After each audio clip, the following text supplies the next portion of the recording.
Tunashukuru sana na tunafurahi sana. Child Fund, we are very grateful. Mheshimiwa Maklab, ulisema juzi nitaweka maji ya lake safi 42 million. That is the direction. Na mimi nataka kuambia viongozi ya hii county yetu kwamba hakuna kitu ya maana kama ushirikiano. Hapa Kampi samaki, Your Excellency, watu wengi wanapigiwa kura kutoka governor mpaka MCA, women rep na senator. Na ile watu naonekana tu ni wewe sasa governor na timu yako, wabunge wachache na sisi MCS wawili. Na tunataka kuona mchango ya kila mtu ambaye anapigiwa kura hapa, ile kitu taletea wananchi. Tukiona sasa governor, wewe na Mheshimiwa Maklab mkishirikiana na waziri wetu na sisi viongozi hapa, I'm telling you this town will develop. Ile kitu imeweka hii town chini sana ni siasa duni ya ukabila. Na hiyo siasa duni ya ukabila, watu nang'ang'ania kitu ambaye hii dunia hawezi peleka. Hii ardhi hawezi ongea. Inakuongelesha tu ukiwekwa, wengine nakuja na wekwa, lakini watu wakipata services yetu kama viongozi ambaye tulipigiwa kura, watu hata kukumbuka maneno ya ukabila hapa na kusema iko namna hii. Hata kubali, hata fuata. Watu wakipata maji, hii town ikikuwa well planned. Governor, this town is a tourism town. Na tukiweka hii town vizuri, tutapata pesa mingi ambaye itaweza saidia wananchi hapa. Nakumbuka wakati moja tulikuwa na Mheshimiwa Kambala. Tulitoa ile barrier iko hapa. Lakini I've come to realize tutarudisha hiyo barrier tena. Kwa sababu ile pesa napatikana hapa ya samaki hakuna vile inarudi kwa sisi. Na tunataka percentage fulani ilipe basari ya watu yote ambayo wako around the lake. So that ikisemekana hii pesa tumepata milioni 100, milioni 25 inaweza rudia sisi MCS tupeane hapa basari kwa wananchi, inarudi kwa njia ya maendeleo ya barabara, njia ya maendeleo ya lami, njia ya maendeleo ya maji safi. Basi watu nafurahi kwa sababu pesa mingi narokotwa kwa ile. So wananchi leo tumefurahi ama tujafurahi? Tukipata maji safi ambaye atulipi rate kwa sababu ile Mungu ametupatia, tukipata maji safi hapa, si tunashukuru Mungu sana. Shida yetu na kuanga nini? Si ni maji. So tukipata maji, si lazima kila maendeleo tafanyika.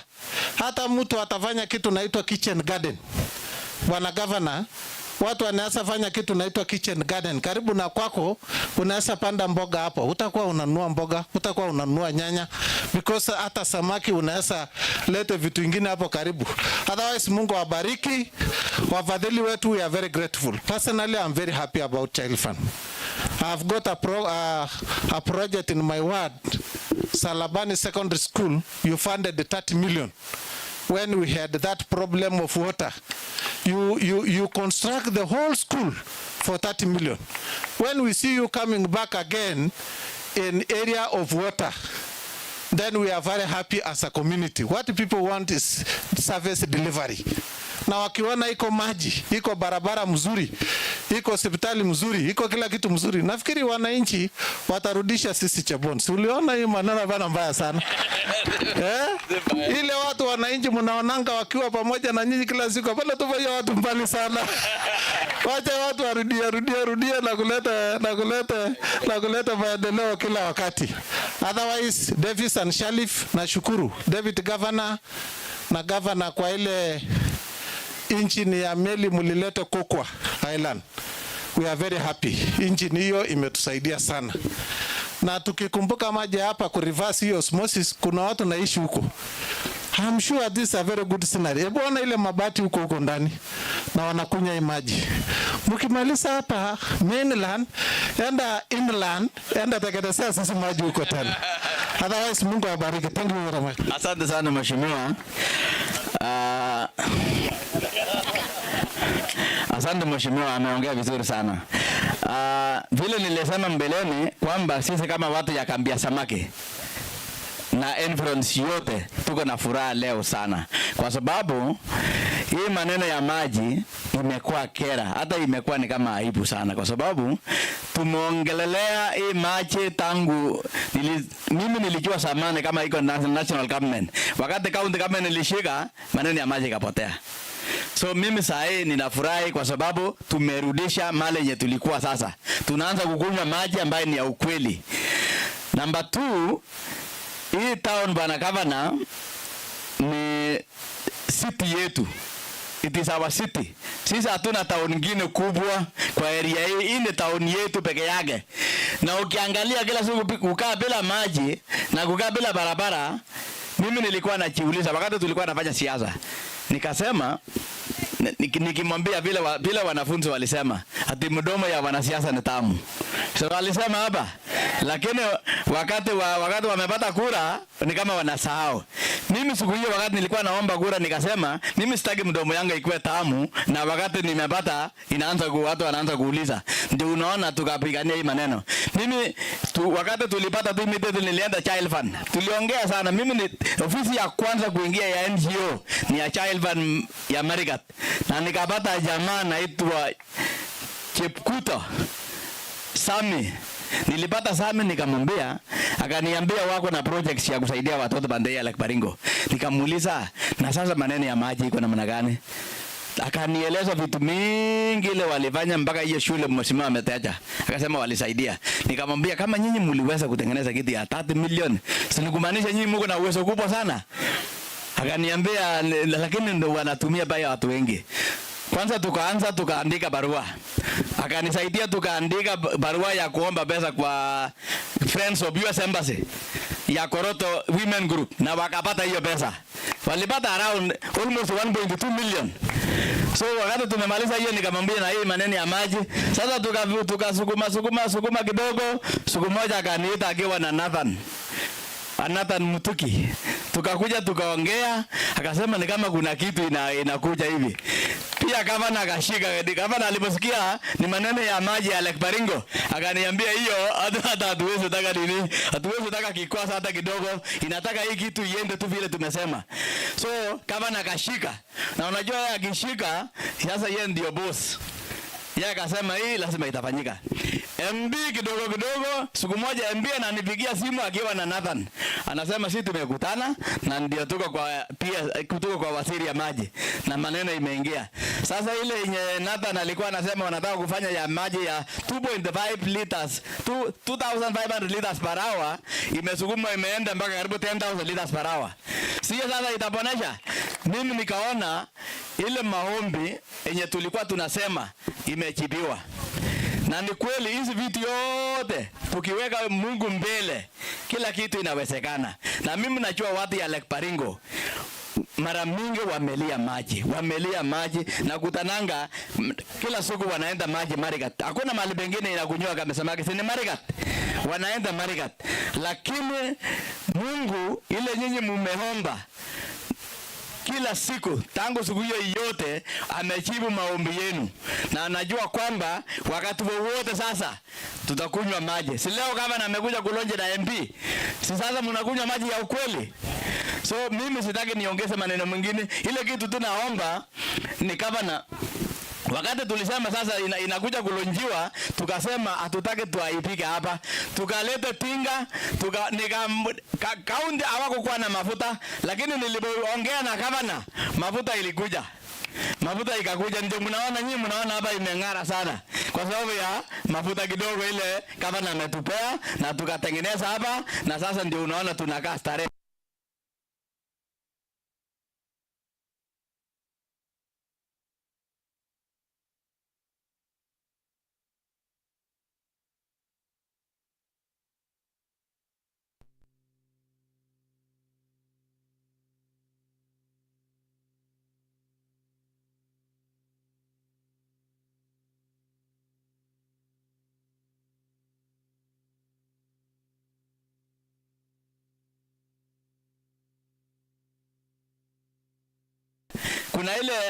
Kuna ile milima iko pale inaitwa Marambasesha. Kala kwa mje kiabal. Tumechimba. Si tumechimba tumemaliza. Na tumeandikia barua watu ya Kenya. Wakati wanatengeneza ile barabara nyingine, wanakuja kutengeneza hii. Sitakuwa imefungua area hii. Ameja kityo kengeten watu ya Kampi yote. Kila mtu mwenye naishi hapa. Bora wewe ni mtu ya Kampi ya samaki. Tafadhali. Wacha hiyo lami ikikuja, maendeleo ikikuja tufanye kazi. Hii ni mali yenye hata mtu astahili kutafuta kazi kwingine. Kazi yenye iko hapa itaajiri kila mtu hapa. Tufanye tu kazi. Sisi ni kuleta barabara, tulete maneno ya stima, maneno ya security lights bandai, tulete maji. Nyinyi ni kufanya nini? Ni maendeleo tu peke yake. Si ni kutumia. Otherwise, mimi nataka niwaambie nyinyi watu ya Lake Baringo. Nataka niwaambie kwanza niambie asante sana. Asanteni sana, mniruhusu niseme hiyo. Asanteni sana kwa kunipea mimi kura siku hiyo. Asante sana kwa kupea siku hiyo Gavana Cheboy. Asante sana kwa kupea Mheshimiwa Maglap.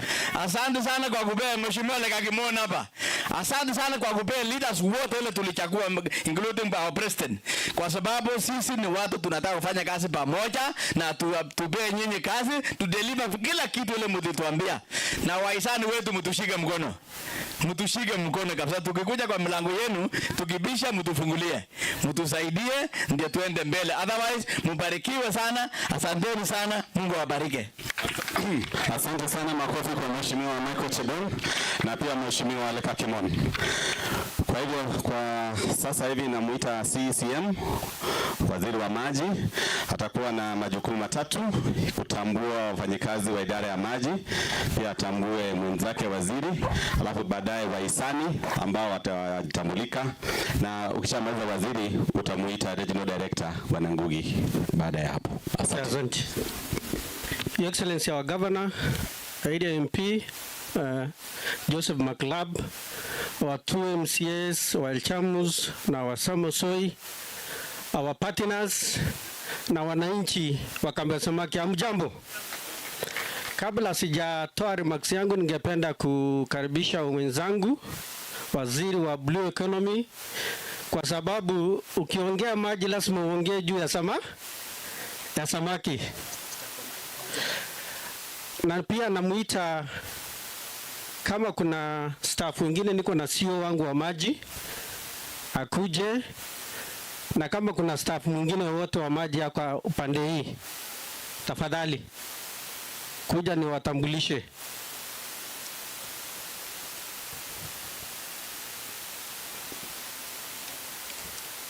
Aya, Madam CEO, kwa dakika moja salamia wananchi. Asante sana waziri, Your Excellency the Governor Baringo County, Mheshimiwa Maglap ambaye uko hapa, Mheshimiwa wengine, our partners being led by Child Fund Director Africa, na wenzako wote, viongozi wote ambao mko hapa, mawaziri hapa, wananchi na wamama na vijana, hamjambo. Hamjambo tena. Asante sana. Kwa majina naitwa Madam Milka Toromo. Mimi nasimamia upande wa maji, nafanya kazi na waziri. Mimi sina neno la kusema, ila tu ni kushukuru partner wetu ambaye siku ya leo tunafanya engagement. Na engagement ni sherehe ambaye baada ya engagement unajua mtoto atazaliwa. Akizaliwa tutamchunga. Ama namna gani wananchi? Tutachunga yeye. Asante sana. Kwa hivyo nataka tu niwashukuru all the partners who are here for the work that you've done. It's a deserving case and we are going to work together, and thank you so much, Your Excellency, for the great partnership that you are actually working to support Baringo County and ensuring that mambo ya maji tunapata. Asante, Mungu akubariki. Thank you, Madam CEO. Wacha nimpe my sister Blue Economy. Salamia wananchi. Asante. Bwana asifiwe. The Excellency the Governor, our MP Joseph Maglap, Mheshimiwa, our 2 MCAs, Director Programs and Sponsorship, pamoja na our country director also kutoka Child Fund, na Davis and Shatliff, viongozi wote ambao uko hapa, chiefs, ward admins na admins, wazazi pia, kwa nimeona watoto wa shule, ladies and gentlemen and all protocols observed. Habari yenu. Na kwa sababu hii ni function ya kwanza mwaka huu, wacha niseme happy new year. Naona tumeanza mwaka vizuri sana, kwa sababu kuna wimbo imeimbwa na imevuma sana. Inasema minji lakwe Akole mali safi chito. So mimi ni waziri wa agriculture. Sugulo kujich mali safi. Ugele kaam samakian, sindio? Agune? Aguluche? Awuyegele minji lakwe yes mailen kujich na gilogu bye bye ni kweli. So child fund, asante sana kwa sababu our teeth and our bones also aje chevyo soi jele ko we choje kullu ye chumbi msingulianin William saita haraka sana. Na nasema asante kwa sababu hiyo imekuwa sorted. Kwa blue economy ninajua kwamba kwa hali ya samaki hii bahari itatulisha vizuri sana. Na maji inaitwa ile enabler ama ni kati ya ile blue ile inasaidia nini economy ya blue economy. Ile blue economy kumitane tourism, mita samaki nicho, mitane age ambahari ino. Wanyama kila ko trangi cha solen jeans kukubunu yueyu. So kumita chita kena nyoru rabia chachang aga maginyoru achech. So lazima kenamge eun agetoben korenyo kwanza gale rasilimali tokol chikikoonech Mungu inakuja kwetu. Rasilimali yote yenye Mungu ametupatia tuweze kukuuza na kufanya kwamba ile mahitaji yetu yote tutajukumika na kufanya kwamba itakuwa sawa kwa namna ya kufanya maisha yetu ikuwe bora. So nimeleta salamu nyingi na ninasema sana Bwana Governor, thank you so much kwa sababu ya extension officers. Bahari pale yegenge tukifua samaki yote hautarudi tena. Samaki pale ni kama ng'ombe pia. Yimogiri kuminge gitu. Si ni kweli? So tunataka ile nets ambayo inatumika kufua samaki ile ikuwe standard ya kushika samaki yenye imekomaa, sio samaki ndogo, kwa sababu kama tutakuwa naenda huko kila siku na kutoa yote na siku hizo zingine si tutapata njaa pia. So hii ni rasilimali ya ajabu na tukichunga tutaweza kuwa na ile maendeleo ama sustainability kwa economy yetu. MCA wetu Cherambor na MCA Lolkisoid nasema hapa ichungwe sana na hata kwa public participation. Leka Kimon, sorry. Na wewe unakuanga mkali kwangu sana Leka Kimon.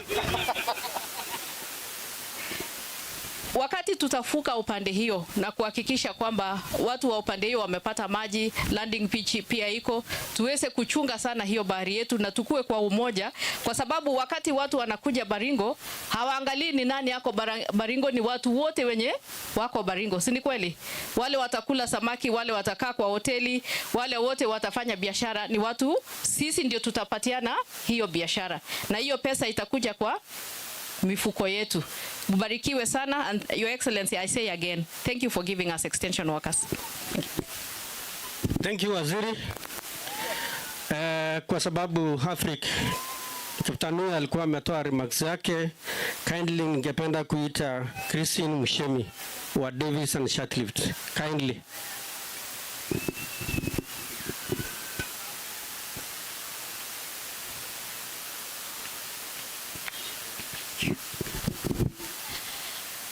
His Excellency Governor Cheboy, Honorable Makilap, area MCAs, CECs, and directors from Child Fund, all protocol observed. Good afternoon.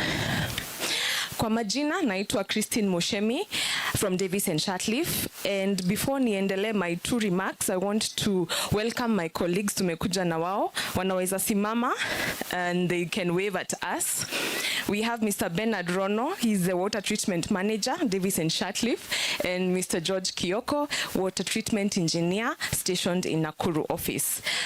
Christine Moshemi is myself, I'm also a water treatment engineer, and Child Fund came to us about 2 years ago looking for a solution to treat this water kwa ajili ya watu wa kambi ya samaki.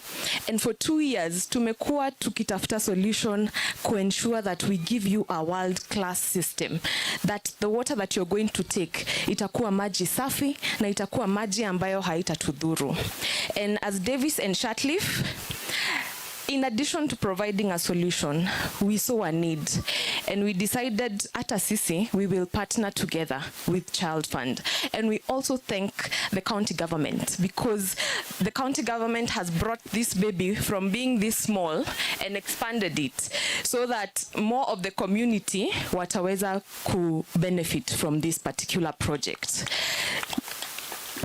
as Davis and Shatleaf, nataka kusema maneno mawili. We will make sure that we bring you a world-class system. Ile kazi ambayo tutafanya hapa itakuwa the same na kazi ambayo zinafanywa nchi za nje. Lakini kitu ya pili, tutataka kuongea mambo ya sustainability, and I think this is something we have discussed at length. We want to make sure that this particular project will come to benefit generations to come. The effects of fluoride ambazo tunazijua, fluoride inatuadhiri meno, inatuadhiri our bones. We want it to stop so that future generations to come are going to benefit from this particular project. So we are going to leave the responsibility with the community.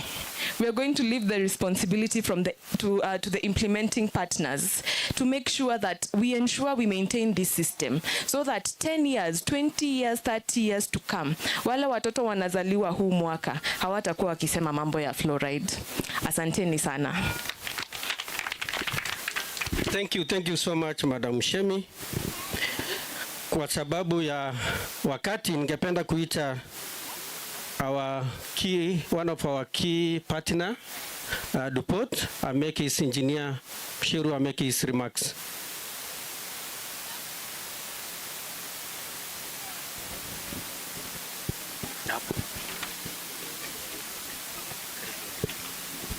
Thank you.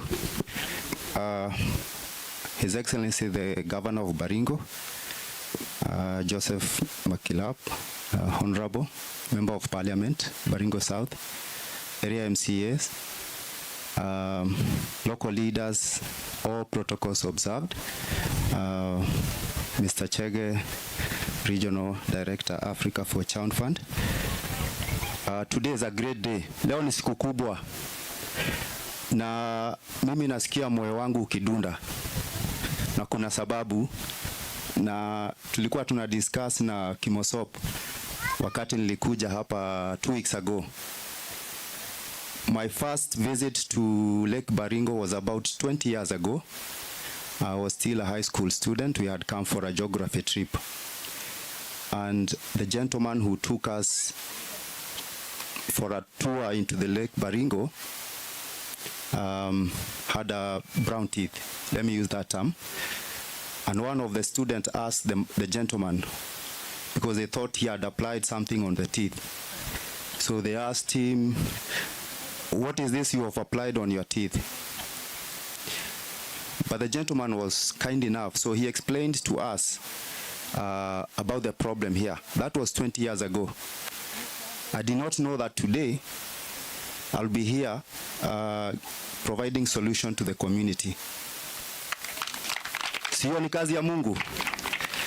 And it has a reason, because when Child Fund came to Dupont and they said they want to do a community project, they had several of them.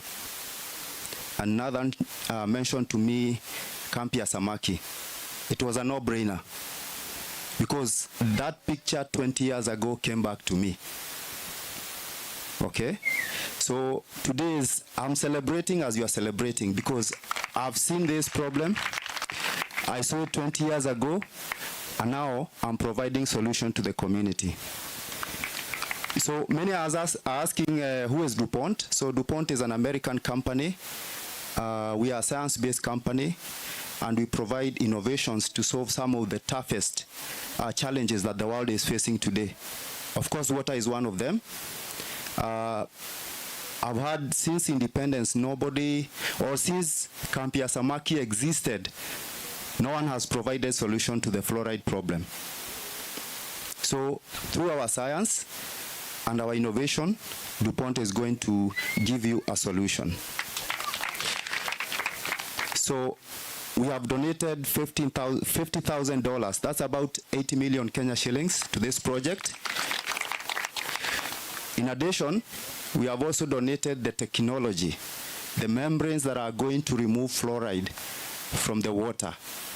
That will be a Dupont technology. So we are going to work with Davis and Shatleaf and Child Fund. So Davis and Shatleaf is our implementing partner. So they are going to build the system for you. and then we are going to donate the membranes that are going to remove fluoride from the water. So Dupont is a science-based company, and as I said, we solve some of the world's toughest challenges like we are going to do here. Secondly, water is an essential to life, but also if you are not taking the right water, that water can actually take your life away. We know the effects of waterborne diseases, which are also here apart from fluoride. So the technology we're going to give you is not just going to address the fluoride problem, but even the waterborne diseases like amoeba and cholera will be a thing of the past.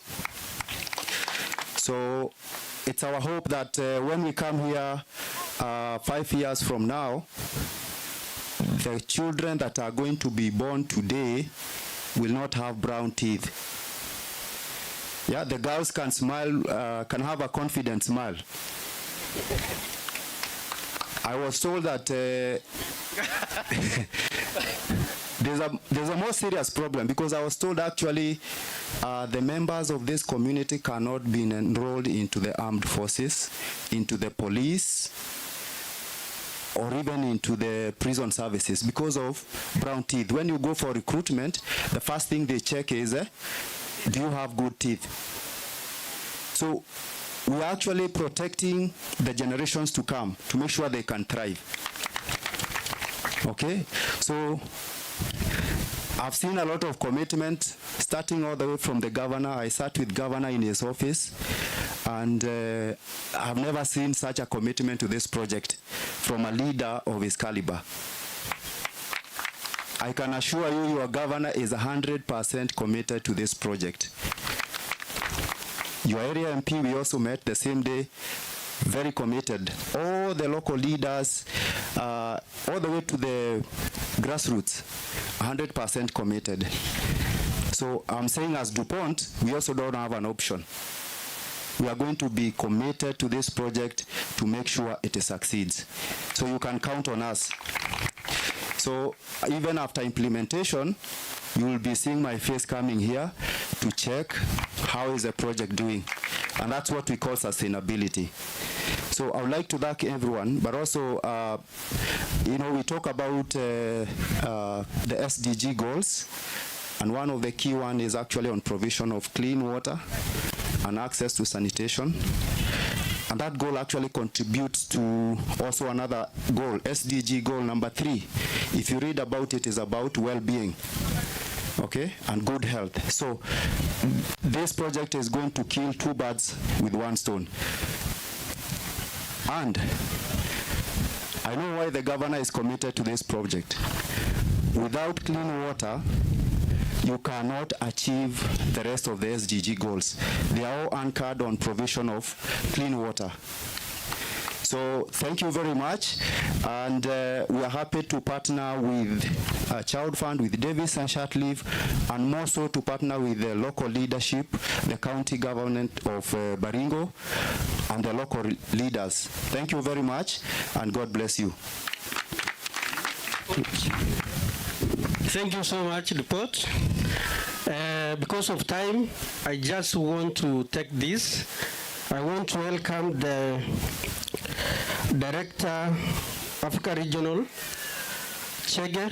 So kindly you can come and identify. You can. Sorry. You know, I was following protocol. I will invite the country director. Yeah, I thought that's okay, Madam Alice. Thank you very much. There are many directors here, so it's allowed to be a little confused. But I'll take the honor of inviting the Regional Director for Africa. But since I have the mic, Your Excellency, the Governor, the Area MP, MCS, distinguished guests, my Regional Director for Child Fund in Africa, who is a connector and actually defines who Child Fund is. Child Fund connects children with who they need, institutions, resources, people, to enable children grow up healthy, educated, skilled and safe. And in fact, it's Mr. Ngugi who introduced Child Fund to Dupont and to Davis and Shatliff. And great to see the representatives with such zeal and commitment to provide such incredible solutions of first-class, world-class technologies that will enable everyone in Kampi samaki to experience a Keringet without paying a coin. You will have real clean water without paying a coin. Thanks to technology and the solution providers. Thank you so much, Davis and Shatliff, and together with Dupont. And for Child Fund, we're here to really grow connections and make it a reality. Today, the child, I think, is being conceived. And we do hope that in 8-9 months, there'll be delivery of a healthy project that is going to transform lives here. And it will take all of us. I like it when the governor, His Excellency, came and were greeting him. He says, because we need each other. Let this tagline really continue across board, that we all know we need each other, because it takes a village, Your Excellency, to raise a child. That's an African proverb. And it takes a real partnership like the one we have exhibited here to enable the people of Kampi samaki get water. Really, the problem is huge, and this project management is not just another tick-the-box solution, but it's real. That I think 2014, another study was done, and it found that the level of chlorine per liter in this very lake is 35 times more than that which is required by WHO standards. So it's a real health hazard, and this coming from water, coming from food, from endemic communities like here, is what is causing the joints, the bones, and the teeth. Really a health issue for our people. And therefore, as it says, water underpins development. It's going to be, the Ministry of Agriculture is here, and they're saying, you know, let's be productive. You cannot be productive without good health. You cannot go to school without good health. And so it's really good that water is life, and today we are birthing life, conception of a life that I believe each one of us is going to do what it takes to make it delivered well in time, so that as our colleague from Dupont said, the next 5-year-olds are going to say fluoride is of the past, it's no longer the issue, and other waterborne diseases. So thank you so much for having us here, and we'll continue together with you as Child Fund. And I know my regional director will talk about it, because Kenya champions actually many solutions, and we know that fluoride is not going to be a problem that is only here, it's in many other places, and definitely we want this success here to be what will be replicated, like our regional director told us yesterday, to set pace for other places to see same solutions. So without further ado, I take this honor, my pleasure, opportunity to invite Mr. Chege Ngugi, our Africa Regional Director, to speak to us. Mr. Chege.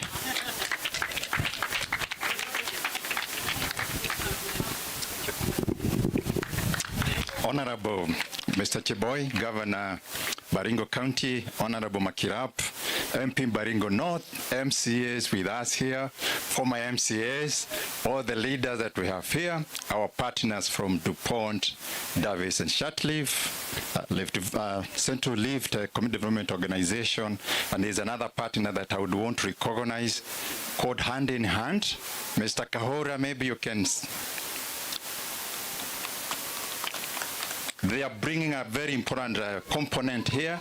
They are going to train the Water Users Association in marketing, entrepreneurship, to make sure that our water will help us build a system further and sustain it. So we are happy that you have joined us. Allow me to break protocol, Your Honorable. Just to have my colleague, Isa Kipera, to say something. Dr. please. It's okay. Regional Director, as you come, the sun has moved because of the shots. We'd like to have we wish to shift, we speak from this point, and now face here because of the it's Mama Hapa because of the sun, so that they can get the best shots. Yes. His Excellency, the Governor, Honorable MP, Honorable MCAs, national government and county government officials, my country director, our Director Africa, our partners from Dupont, Engineer Alex, partners from D&S, Engineer Christine, our friend from Honey and East Africa, ladies and gentlemen. This is a day of success. It's a long journey, as you have heard it, but I want to cap it with one word. His Excellency the Governor has really made it at this level. This project was small, it was experimental, but the Governor says there is no time to make experiments. It's time to deliver, and we want to thank you very much, and we will walk this journey together. Asante sana. Thank you, Daktari. You know, in every household, there's somebody who makes things move. This is the guy, and the Governor can agree with me. Yeah. So thank you, Your Excellency. Nasikia hapa mambo ni matatu. Matatu tu, nasikia ni Beck, Ngare, Ekipi. Mnakubali na mimi? Nasikia ni mambo matatu. Pia mambo ya maji ni matatu. Mambo ya maji ni ngapi? Matatu. Afya, elimu na wealth. Wealth nini kwa Kiingereza? Kwa Kiswahili? Yeah? Ustawi na uchumi, mambo matatu kwa maji. Afya, elimu, watoto wetu wataelimika, na mali, tutakuwa na mali kila mtu. Kwa hivyo Governor na sisi tuna mambo matatu. Lazima hayo mambo tutimize. Kuna jengine ama kunayo? Hakuna, na tunaanza leo. Wacha niwaambie just one thing to show how water is important. During COVID, you all remember COVID, a number of international governments bought all the vaccines. Africa was left without vaccines. And they expected that many Africans will die because of COVID. But what saved Africa? One thing, water. By washing our hands, ensuring that we are able to wash our hands. That is what saved Africa. So we assure the prescription that we have gotten here of getting fresh water, potable water, that we are going to treat all the diseases, all the challenges. Governor Baringo will be flying in everything. Shule za Baringo, kutoka Baringo Northern hapa, watoto wanapita vizuri sana. Na pia tutaleta kitu kingine muhimu kwa Kenya. Umoja, united. Sasa wasichana wetu tutajua wanaenda Nairobi wapi, wakicheka kila mtu anataka kuwa msichana wa Baringo North. Mnaona? Sasa ndio hiyo, tutafungua mambo mengi na kitu kidogo tu. Kwa hivyo kile pia tunajua, we know water is child right. Water is human rights. Even our constitution, the 2010 constitution, requires, we are obligated to provide water.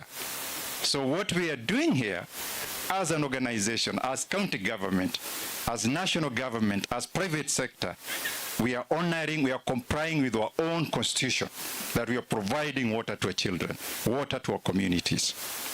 And the most important thing for me is, somebody said here that tuna pesa mingi, tulikuja hapa nikamjengo kadogo, kamradi kadogo. Hatuna pesa, I can tell you. What we have is partnerships. Walisema umoja ni nguvu. When we started this project, Child Fund and Dupont had 16 million. And this project now, I'm told, this project worth is 62 million. Munaona 16 million imekuwa 62 million. 4 times that. Why? Partnerships. Hakuna njia ingine, hakuna mambo matatu, mambo ni partnership. Just that. So we want to make sure that this partnership, for it to deliver, there is one critical thing, just one, that we have to make sure it's happening. And I can say our partners have demonstrated that. But that's not enough. one critical thing that we have to ensure as an organization that is reading this is timely delivery. Once you have committed yourself that this is our contribution, we will only be able to deliver this project if we are able to deliver on time. So I'm appealing to all our partners here, everybody.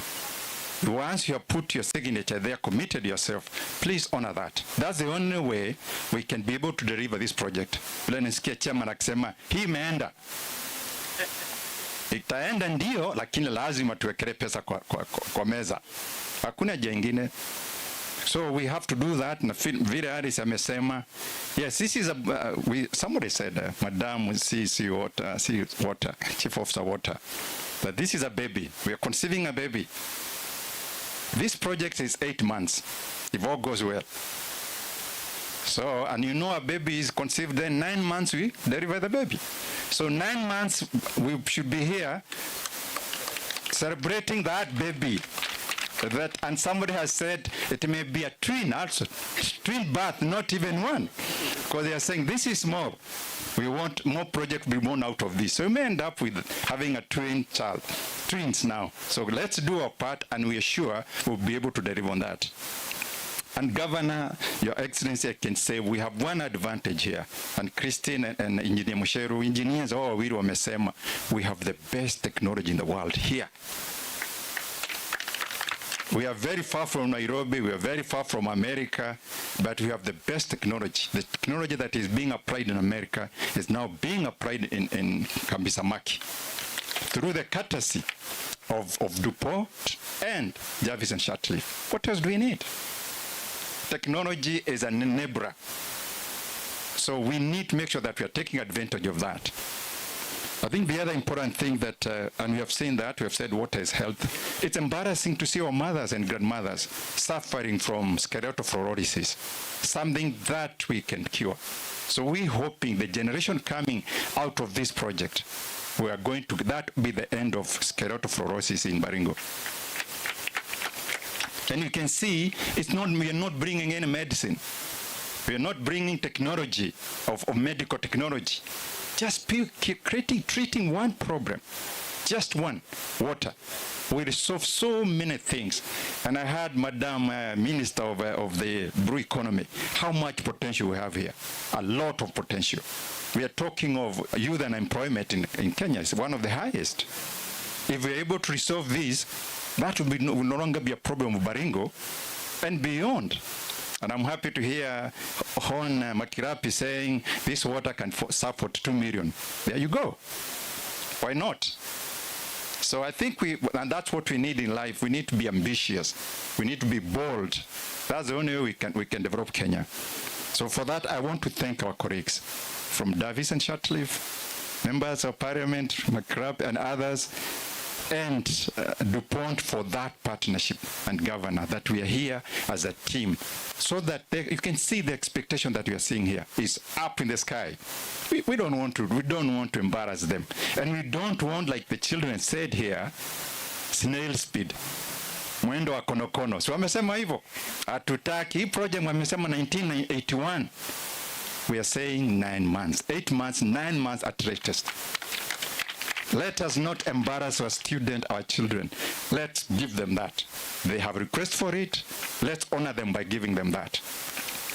And the last point that I want, 2 points. One is the ownership of this project. This project is not owned by Hon Cheboy. It's not owned by Hon Makirapi. It's not owned by Child Fund, Dupont, or Jarvis and Shatcliffe. It's for this community. It starts here, and they say charity starts at home. If we don't look after this project, we'll be lost. So I'm requesting the community of here, Kambi Samaki, Chairman Kimosop, you are able to do that. You have demonstrated you can do that. Once you read, we will follow you. There's one African proverb that says, he who climbs deserves a push. If you don't start climbing a tree, nobody will push you. But if you start climbing a tree and you get stuck somewhere, you get somebody to push you up. So do that, Kimosok, and you are sure you have these partners behind you. So ownership, and that is the first step of ensuring sustainability of this project. Without that, we cannot. We have seen other development projects in this country where NGOs and partners come, drill boreholes, other project, they go. 6 months down the line, they come knocking. Project yenyu imeharibika, kujeni mtusaidie. That's not what we want here. We want ownership. We want sustainability for this project. And it is doable. We are not asking for any impossibility. And I'm happy to hear you already have a water users association. That's another entry point that you can be sure of that. The last thing, Your Excellencies, I am in charge of Africa, 9 countries, starting from Ethiopia, Kenya, Uganda, Zambia, Mozambique. We go to West Africa. We are in Senegal, Sierra Leone, the Gambia, and Guinea-Conakry. I'm based here in Nairobi. I'm a Kenyan, but I'm an African. Na mimi nafurahia kuwa Mkenya because I'm here. And I always tell my people, nobody is coming to build Kenya. It's us Kenyans. How much has donors put into this country? It's us Kenyans. And nobody's going to build Africa. It's us. Now, building Africa will start here. Okay? If this project succeeds, I'm telling you, donors and partners like Dupont, Davis and Shatif and others, they are going to support this in other countries. But if we fail here, we will have failed Africa. We will have failed Kenya. And for me, I don't think that's what I want. I want success. And they say success attracts interest. If you succeed, I can tell you, Your Honorable Governor, if this project succeeds, you'll get more of such projects, more people wanting to be associated with this. So that is the secret here. And I'm requesting for an honor from you. We succeed so that we can take this project to other countries. Of course, I was working in Ethiopia 5 years ago now. We had the similar problem in Oromo. We were drilling a borehole. We got a borehole that had 2 big problems. One was hot water. The water was very hot. Then fluoride. When we got that money from UNICEF, we had not foreseen that. So we had to look for money to look for defluoridation and treating the hot water. We had big problem in Ethiopia. I'm not speaking bad about that country, but it's not as advanced as we are here, that we have Dupont and Davis and Shatcliffe that are giving us the right technology. We had to go back to, they used bombs to do reverse osmosis to remove fluoride. We are lucky that we have this technology with these partners. So let's take advantage of that. So, and I say Kenya is a forerunner to many of things. We are known in Africa as champions. Let's retain that title. Let us not lose it. Here we are. So I want to say thank you to everybody. And I look forward to coming back here in 9 months, seated here the way we are, to launch this, to commission it and take that water, drink that water. Instead of coming with bottled water all the way from Nairobi, we will sit here, turn on the tap, take that water, and even possible bottle it and go with it to Nairobi and demonstrate. We can do that. It's doable. So that's what I look forward for. And I'm happy to hear Sarabani. We were there.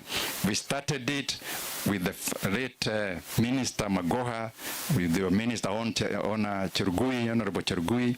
And there were doubts whether we'll be able to deliver. Within no time, we have a new school there.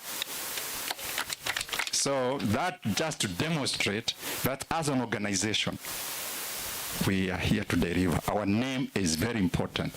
But the most important thing why we do that is one, children.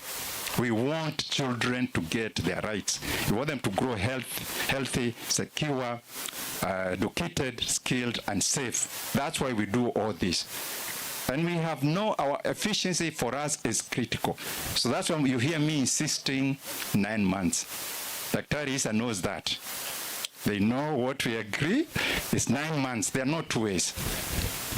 So there we are, and I can see Honorable Cheboy is telling Governor, saying, don't worry, that Nyawunyu will not fall on you. I'm here for you. So thank you very much, and God blessings as this project starts. Is our project, is our baby, and we are going to deliver a healthy baby that will live long, long, long years. Thank you very much. Thank you, Director Chege. Thank you so much. I just want to give my brother hand in hand to say something in 2 minutes because of time. Kindly. So Bwana Governor, Makilap area MP, MCS na all MCS, wananchi ambao wametunikiwa baraka ya maji, hamjambo. Hamjambo tena. So kwa majina ninaitwa Daniel Kaihora, natoka Hand in Hand Eastern Africa, na mradi huu ni muhimu sana katika kusaidia community hapa. Na kama Hand in Hand, Child Fund walipata kutu approach, tupate kusaidia huyo association ambayo imeanzishwa hapa.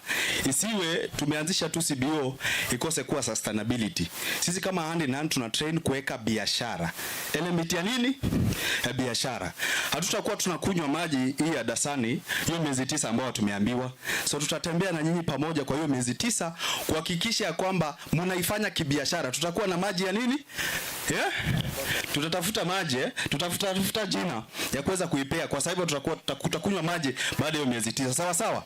Hiyo CBO ambayo imeanzishwa, mko tayari tuweze kufanya kazi? Mmesikia tumepewa miezi 9. Kwa hivyo tuna kazi ngumu sana. Kando na hiyo tunafanya project ya sunflower, na kupitia CC wa agriculture tunaweza kusaidia wakulima kuweza kuaggregate ama kuleta pamoja. Watu wajue ya kwamba pia sunflower itakuja kutusaidia kuunda miundo msingi ya mambo ya mafuta. Kwa sababu tuna import sana mafuta kutoka nje, inakuwa bei kali, na tukipata kwa hivyo tunaweza ifanya hapa Baringo. Sinaweza kuwa jambo mzuri. So tutafurahia sana katika huo mradi. Asanteni sana, na asante sana Bwana Governor kwa hiyo support. Thank you. Thank you, Hand in Hand. Your Excellency, kabla sijaita our area MP, allow me to say 2 things. Your Governor, the coverage of water coverage in this ward at this time, we are at 38%. Simoso ward, we are at 38% water coverage. El Chamus ward, we are at 41%. Now, I can remember, Governor, during your campaign, one of your key manifesto is about partnership and linkages. That's why, Governor, we are here today because of Child Fund, because of Davis and Shutlift, because of Dupont, and because of Hand in Hand. Because ulisema ya kwamba lazima tushikane mikono na wahifadhi wetu, ndio sababu leo tuko hapa. Wananchi wa Salabani, hamjambo tena. Mmeambiwa kwamba kuna mama amepata nini? Sorry, watu wa Kampi samaki. Mmepata nini? Mmepata nini? Mama amepata nini? Ameconceive. Na shida tuko nayo sana Baringo, sio ati Baringo Governor maji japatikana Baringo ama balls jatengenezwa, ni ownership. Hatujai letewa project alafu sisi wenyewe tukachukua kama yetu, tunaitumia, ikiharibika tunasema kaunti wakuja watengeneza ile maji yao. Na mjue ukweli, maji sio bure, si ndio? Ndio kwa sababu ile kitu unalipia utaichunga, si ndio? Kwa hivyo tujitayarishe ya kwamba huyu mtoto akizaliwa lazima tumshike mkono atembee mpaka siku ataanza kukula chakula ngumu, na awe mtu mzima kwa kulipia maji na kuchunga haya maji ambayo tumeletewa. Sawa, wananchi wa Kampi samaki, ili kuzudi wale watoto ambao wale wasichana wadogo na vijana, miaka yao kesho wakisimama kama sisi, watasema hakika ile komiti ambayo ilisimamia hii maji wameichunga mpaka tukaikuta sisi. Kwa hivyo sisi hatuna kusudi, lazima tuendelee kuichunga. Your Excellency, Child Fund, Dupont, we have so many boreholes in Baringo. But tuko nazo mingi ambao we still battling with the problem of saline. Tunachimba tunapata iko na high salinity. Asante kwa hii, lakini mkiendelea muende muangalie pia turudi. I know our governor cannot rest until watu wa Baringo wapate clean water. Na hakika ukipata maji safi tumereduce mambo health by almost 30%. Na tumeincrease food security. Kuna mtu alisema hapa tutakuwa na kitchen garden, si ndio? Wamama wataweza kujitengenezea mboga na unakula mboga fresh, wewe ndio unapiga dawa na wewe ndio unajua unachuna wakati gani. Sio ile mboga unaenda nunua ambaye kama mtu alipiga dawa jana na akaamuka asubuhi akakuuzia. Utakuwa na mboga yako. Watu wa Kampi samaki, hii area ni mzuri sana kwa miche ya matunda. Mangoes. Wale ambao wametembea njia 18 nimeona ni rocky place, lakini si mango simetoka, si ndio? Kwa hivyo tunasabadilisha mazingira ya hapa na kubadilisha hata haya miti kwa kupanda miche ya matunda. Tukipata haya maji, waziri wa agriculture ako hapa atakuja kuwafundisha jinsi ya kupanda miche ya matunda, ndio kusudi tupate matunda na tuuze na tuwe na pesa mfukoni. Si ndio wananchi?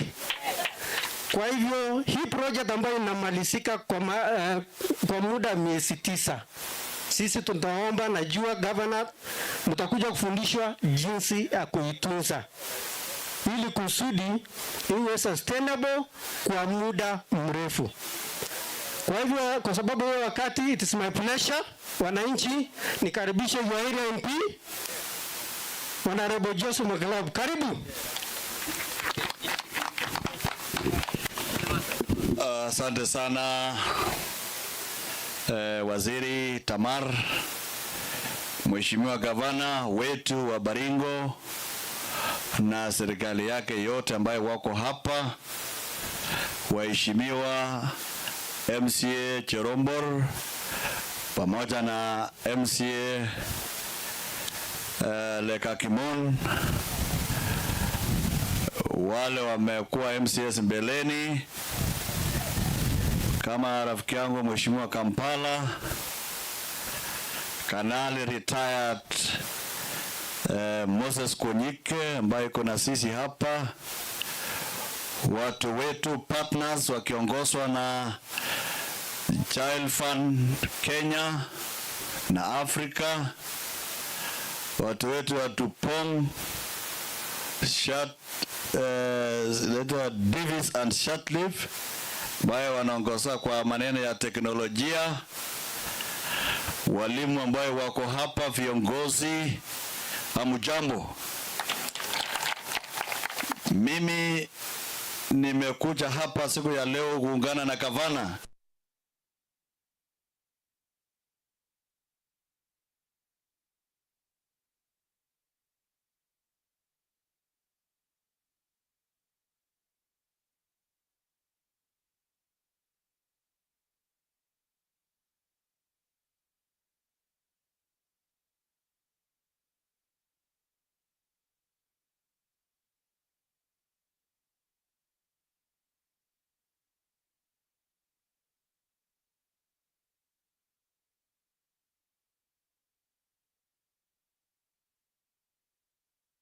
Nairobi Governor pamoja na wananchi na partners, upokee salamu ya waziri Bwana Njeru, Minister for Water.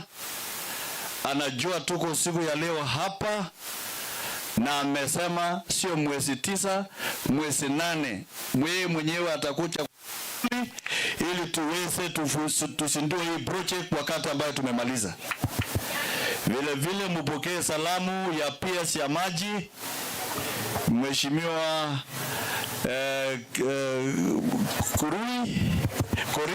Korir, Permanent Secretary for Water. ambaye ametushika mkono pamoja na waziri katika hii safari. Mnapokea? Kwa hivyo gavana, mumesikia hii safari ilianza vile Tobona alisema 1980s. Hata wakati CDM ilikuwa inachenga hii tangi, hawakuwa na mpango ya maji safi, walikuwa na maji kutoka huko iletwa hapa isambazie watu.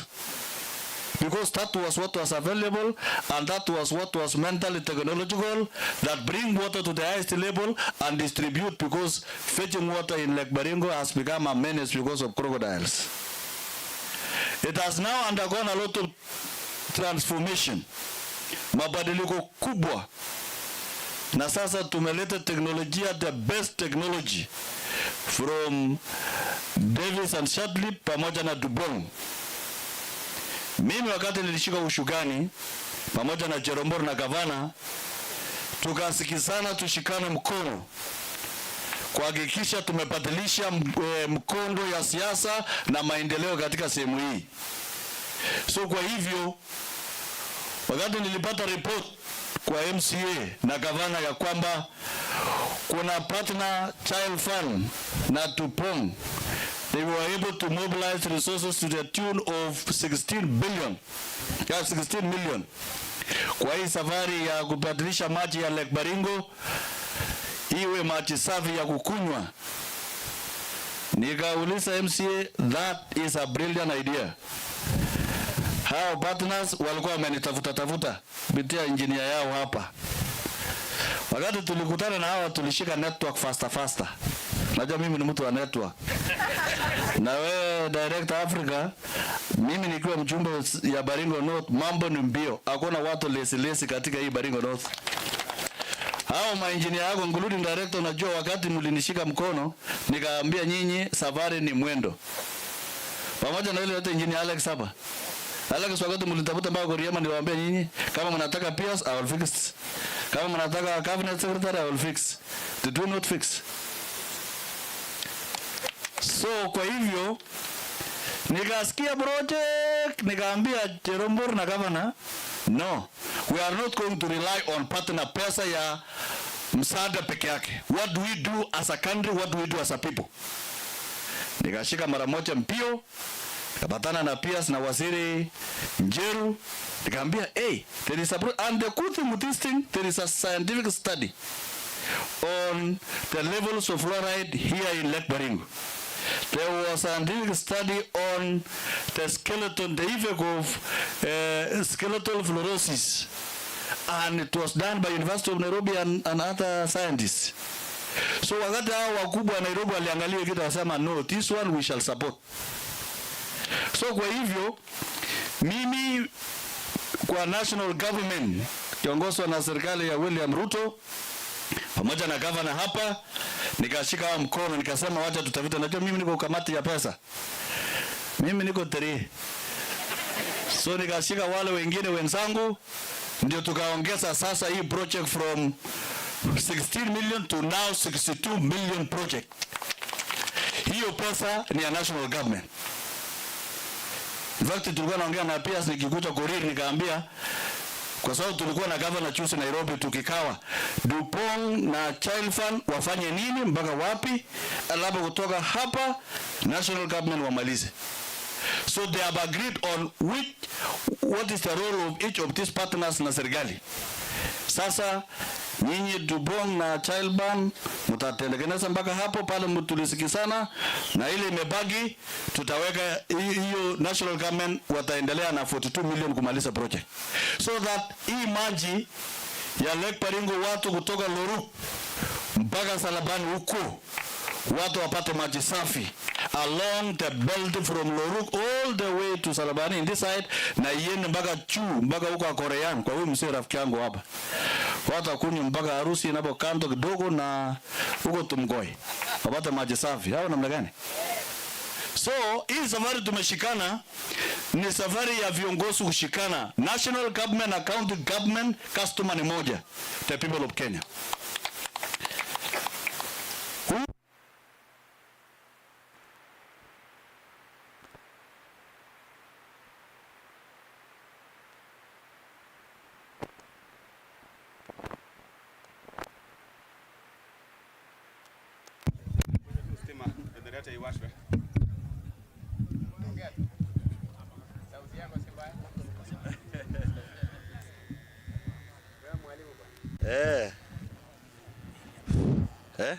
This is for the sake of cameras.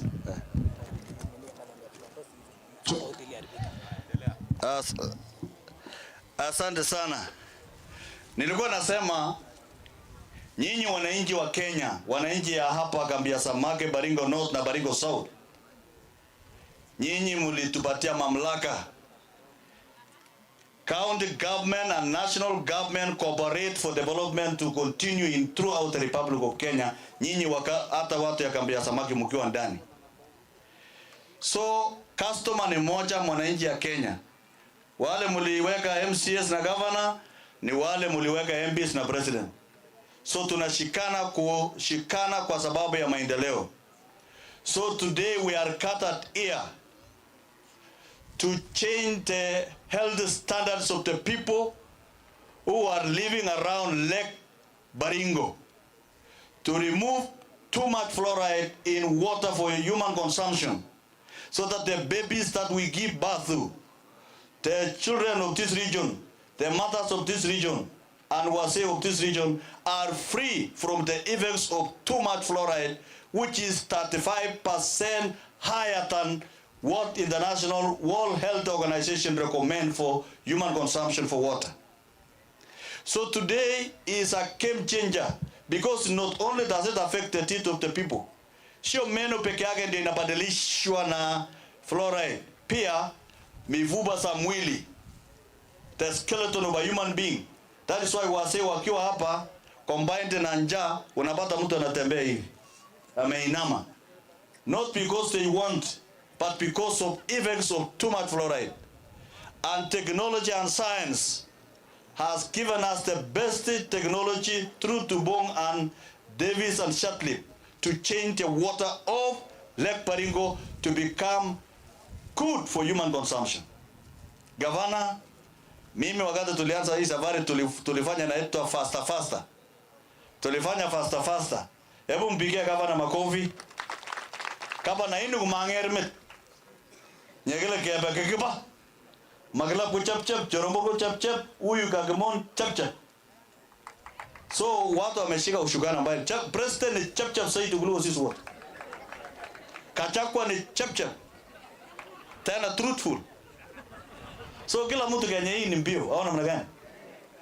So kwa hivyo mimi nimekuja kushikana na gavana wangu kuona ya kwamba hii project becomes a success story. To the people of Child Fund, we shall never let you down. We shall ensure that this project is delivered and it becomes sustainable. Sustainability to bonusimama. Sustainability, yani wacha nikuongelesha kwa matatan. Yani this thing, yani ki kumamecho keto akupe. Kimecho keto akirip akutastai amkanyishik chuchang akpik chuchang. Kusapcha logo, kusapcha bi. Oroge utkondene ki siasa na bochomus agotugen olo. Nyele chomus agotugen kuye togol pei chaba choba. Amomi chini saka nupeju kwa uronga rai ne Mungu peke yake. Hii maji unganishe nyinyi wote mkuwe kitu kimoja. Sitaki nisikie fitina hata moja kwa hii Lake Baringo hapa Kambi ya Samaki. You know, I'm a very serious member of parliament. I will not entertain story. So mupendane, watu ya Kambi ya Samaki ambayo mnaishi hapa wote, watu ya Baringo South na watu yangu ya hapa Baringo North, mupendane na kulambana kama asali. Hiyo nimesema. Hao namna gani my friend? Vile nyinyi mnapendana hapa mlambana na Jorombo hapa kama asali.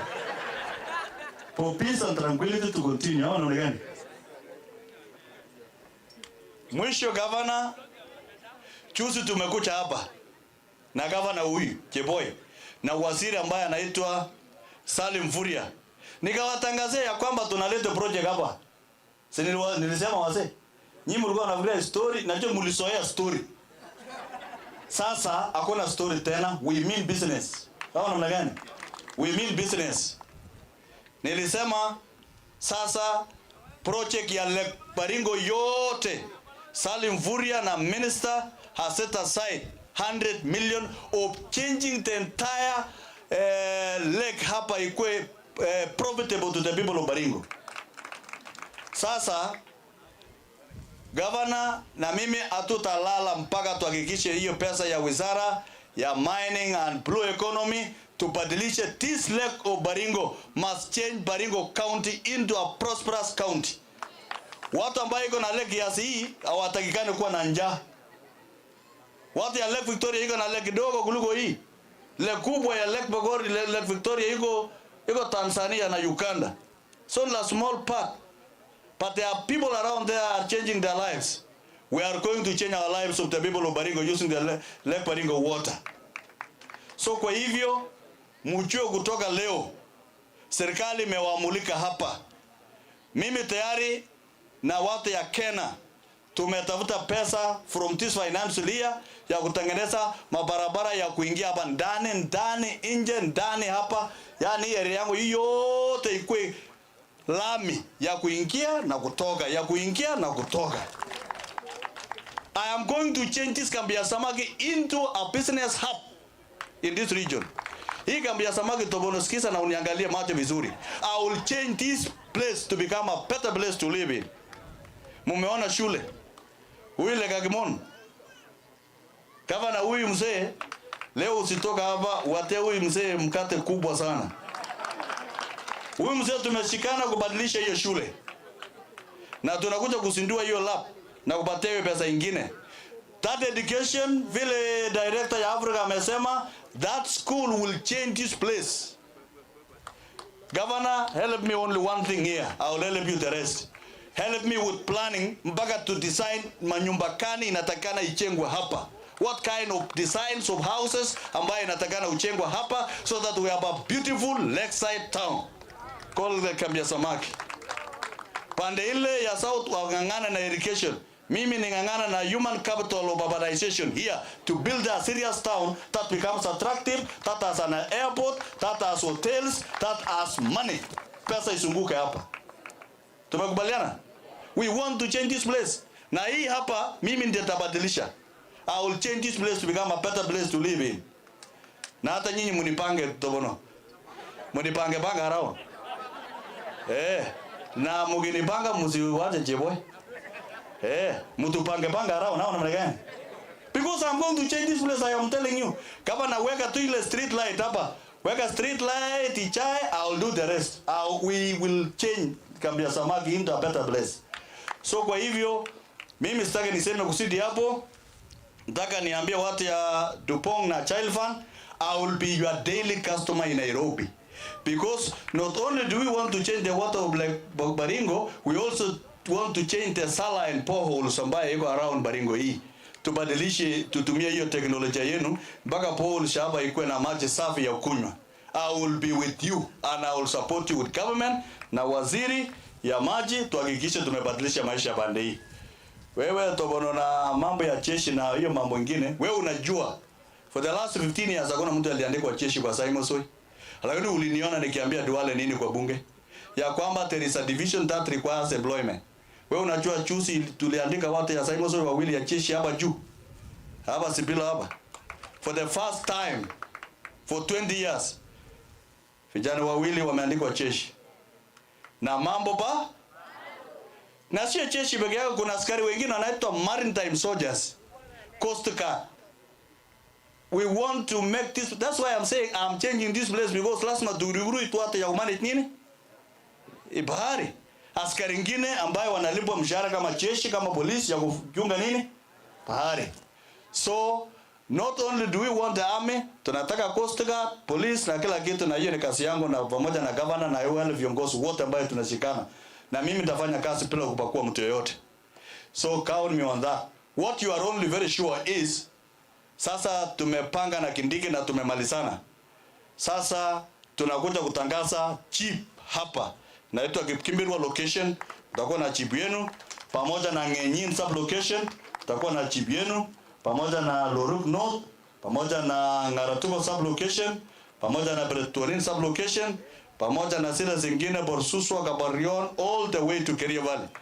Hiyo nimeshamalizana, ile ilikuwa imekasetiwa siku ile tulipanga na Kambala hapa. So that is already done. You just wait for advertisement and we employ other people around here. Tutabadilisha maisha ya watu hapa. Na watu wa shule, pongezi principal. Jiboy, this school did very well. How many tuition to university? 7 to the university. Pull up your socks. Haikuwa imefika hapo tangu. Hao namna gani lekagmo? This time round more. Simepatia basari ya ngapi? Elimu ya ngapi? 640. Uko naye ndani kwa mfuko. Sio kwa mfuko, kwa benki ya serikali. Sasa hao watoto wasome, nitakutembelea kwa hiyo shule. Pamoja na Loru, Yatia tumefungua, na watu ya Baringo South wa Elchamus iko zaidi ya 40 students in Yatia. Na sisi tunasomesha wote free. Hata jana tumekuwa Nairobi, tumevunua vitabu ya 1 million ya Yatia pamoja na to look all the way to the other side. Ya vijana tu professionals ambao wamejitolea kutafutia nini. So mambo ya amani, sitasema leo, nyinyi mpendane. Ndio wabunge wasishikwe ovyo ovyo. Tutunze amani katika sehemu hii so that we have more partners like these guys here. Hao naona gani? Tupendaneni amani. Naambia watu wa Pokot walete watoto huko. Wa JMC hapo, wa Tugen hapo, wa Kenya hapo. Hao namna gani? Ndio tukue na umoja ya taifa. Tumesikizana?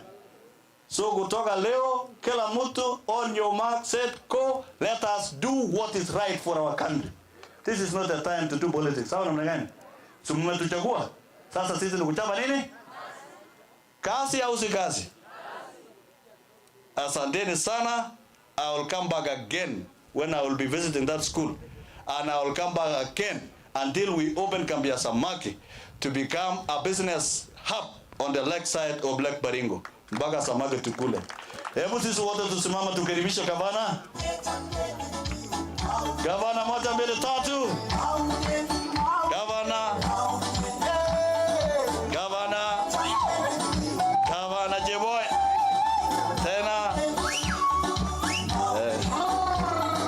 Karibu gavana. Asante sana gavana. Thank you so much. Haya basi, hebu nipate makofi ya mheshimiwa Maklab. 1 2. Asante kwa mawaidha yako. Thank you.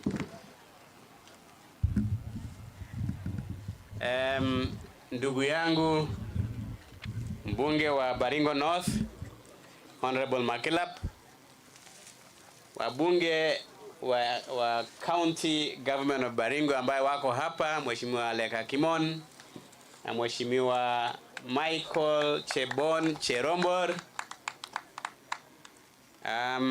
viongozi wote ambao wamekuja hapa wakiwemo maafisa ya serikali ya county, our very valued partners, starting with Child Fund, led by the Africa President, Africa Director. Sasa ingine tunaita President. Africa Director ya Africa. Mnafikiria Director ya Africa ya Child Fund kuja hapa ni mchezo? Ni mchezo? Na hajakuja peke yake. Amekuja na wakubwa. Mmoja hapa anaitwa Alice. Amukutambua huyu ni mkubwa sana. Unaona huyu? Mama. Alafu kuna ndugu yangu anaitwa Isa. Daktari Isa. Is a doctor. Pamoja na engineer Nathan. Na team yote ya Child Fund. Our other partners, Davis and Shadliff. Mulisikia engineer moja hapa wa kutoka Davis and Shadliff. Wapi yeye? Nashukuru sana. Wale wa Dupont.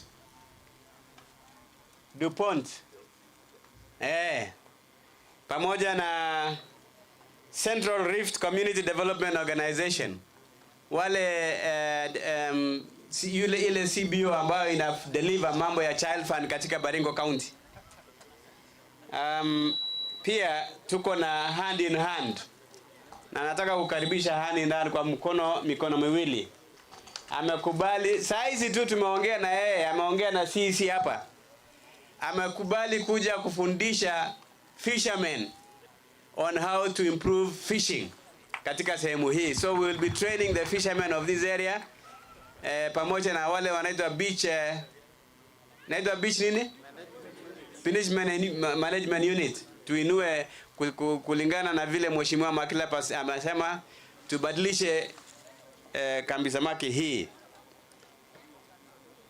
Viongozi wote wa sehemu hii, hasa wale kamati ya mambo ya project hii yetu wakiongozwa na ure na jabia gona Tobono, wakiongozwa na Kimosa Tobono, ma chiefs wote, administrators wote, hamujambo? Hebu tusalimiane wani bwana. Bwana asifiwe. Bwana asifiwe tena. Lazima tushukuru Mwenyezi Mungu kwa sababu ya marafiki. Mkiona mimi nikitembea kidogo namna hii nikipotea kutoka county, mnajua mimi nimeenda kuomba kushirikiana na ma partners. Every other day you see me having meetings with development partners, donors, CBOs and so on and so forth, because najaribu kuwatafutia wale boyone bagapchi lazima kusetu kwa misholak. Ara moja mbondi ndamitage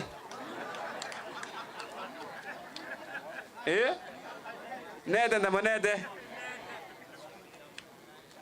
Basi, I want to take this opportunity to thank all the partners sincerely from the bottom of my heart, because tulianza na kitu kidogo ya kusema tutengeneze kiosk ili watu wakuja wanunue maji ya kunywa hapa kambi samaki. Mimi nikakumbuka kwamba hapa tuko na 1260 households.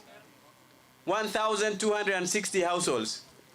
Tuko na institutions, secondary school ya kambi samaki, primary school ya kambi samaki, na tuko na hata snake park. Tuko na watu wengi hapa. Tuko na tourism hotels mingi kutoka zile ziko hapa mpaka kule kwa Tumbili. Sehemu hii yote, hata Lake Baringo pale ndani huko kuna hoteli ile inaitwa Island Camp. Na hawa wote wanahitaji maji. Tuko na hata na kanisa hapa hivi. So mimi nikaona it is not fair for us to do a small thing. Wacha tuongeze hii kitu. Tukawasiliana na Dr. Isa pamoja na Nathan, wakaja kwa ofisi yangu, tukapanga, tukasema lazima tufanye hii kitu ili tuweze kuinua hii. The long and short of it is that it has borne fruit, and I want to sincerely thank Mheshimiwa Makilap. Anyamwa work. Mengen jitageta nitinye odu matukumito. Hii mwanaume ni mwanaume ya networking. Alisema yeye ni network.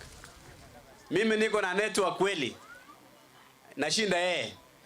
Lakini akifika pale anajua kucheza mchezo kabisa. Kidogo anaenda kwa CS, kidogo anaenda kwa PS, kidogo anaenda kila mahali. Na tunakuja upande huu. We are working together as friends, as leaders and as partners to ensure that we deliver for the community of this region. I want to assure Child Fund. I want to assure Dupont. I want to assure Davis and Shatlip. I want to assure all partners, including the Community Development Organization, that pesa ile ambayo mmetupatia kufanya hii kazi itatumika kwa hii kazi. Haiwezi kwenda kwa mfuko ya mwingine hata siku moja.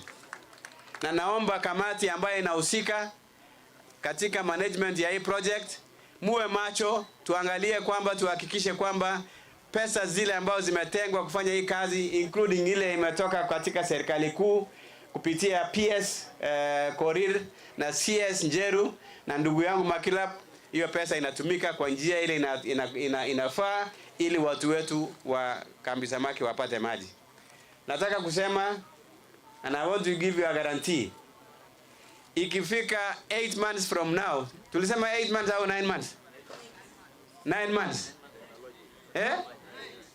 Alisema 9 ama 8?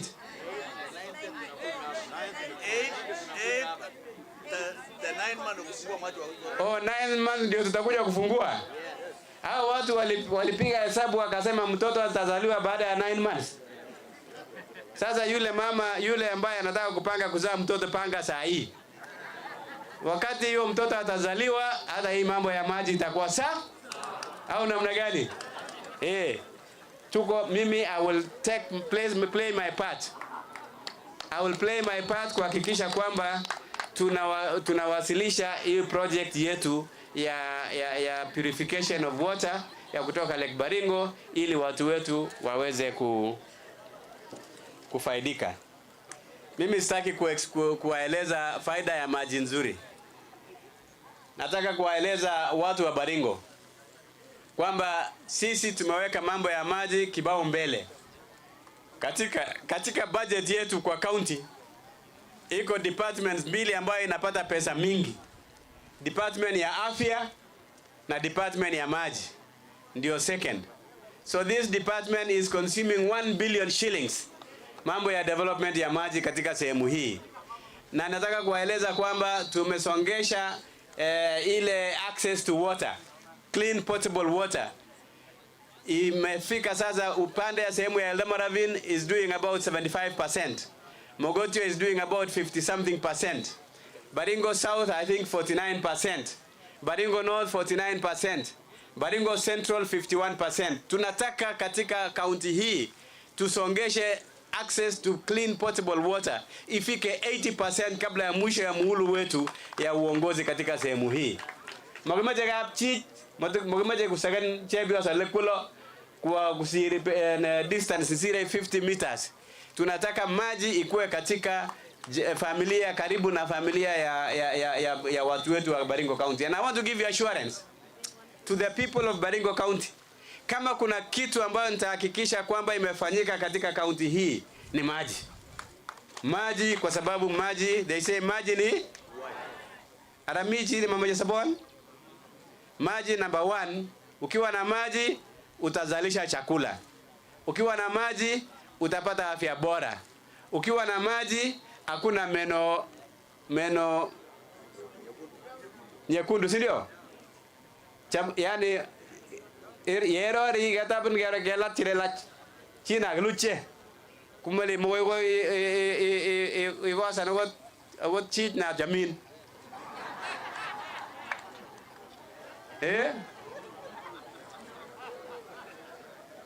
tukiwa maji tumesema ndugu Chege alisema maji ya afya, uhai na utajiri, si ndio? Mambo ya maendeleo. So I want to support this initiative without hesitation. Ndugu Magilap, investment in Lake Baringo cannot be done any other time other than the time that the governor is Cheboy and the MP is Mheshimiwa Makilap and all these other leaders. Tuko na mpango, na unajua saa nyingine juzi wale walikuwa naimba walikuwa nasema mwanasiasa ni mdomo tamu. Lakini lazima tuanze na mdomo tamu ndio ikuje ifanyike vizuri. Sasa mdomo hii tamu, nataka kuambia kwamba tukishirikiana na national government, Waziri Mvurya alikuwa governor mwenzangu na yeye ni rafiki yangu. Juzi nimekuwa kwa ofisi yake, yeye ni waziri wa mining, blue economy, and what else Magla? Mining and blue economy. Sehemu hii ya kaunti yetu tuko na bahati. Tuko na bahari Lake Baringo, tuko na bahari Lake 94, tuko na bahari Lake Abnorok. Hii yote itatupatia utajiri. Tuko na mito Perkera, Molo River, Arabal na mito hii yote ambayo ina feed Lake Baringo hapa hivi. Tumekubaliana kwamba this time around tutaweka beaches, landing beaches kwa wale watu wanafanya kazi ya uvuvi. Landing beaches 6. Na Mheshimiwa Lake Kimon, landing beach moja pia itakuwa Koko Island. Ingine itakuwa Loruk. Zingine zitakuwa hapa hivi. Ingine itakuwa pale kwa Lake what? Lake 94. Ili vijana wale wanafanya kazi ya uvuvi waweze kufanya kazi ya uvuvi yao kwa njia mzuri. Na landing beach sio beach peke yake, itakuwa na cold room ya samaki. Na kutoka hapo tutapanga mambo ya aggregation ya samaki. Hatutaki wamama wanakuja kuchoma ile samaki inaitwa nini? Wanachoma samaki ama wanafanya smoking, ndio wakora wanakuja kutoka huko Nakuru, wanakuja kununua kwa bei rahisi, wanapeleka Nairobi. Tunataka kutengeneza cooperative society ya beach, inaitwa beach what?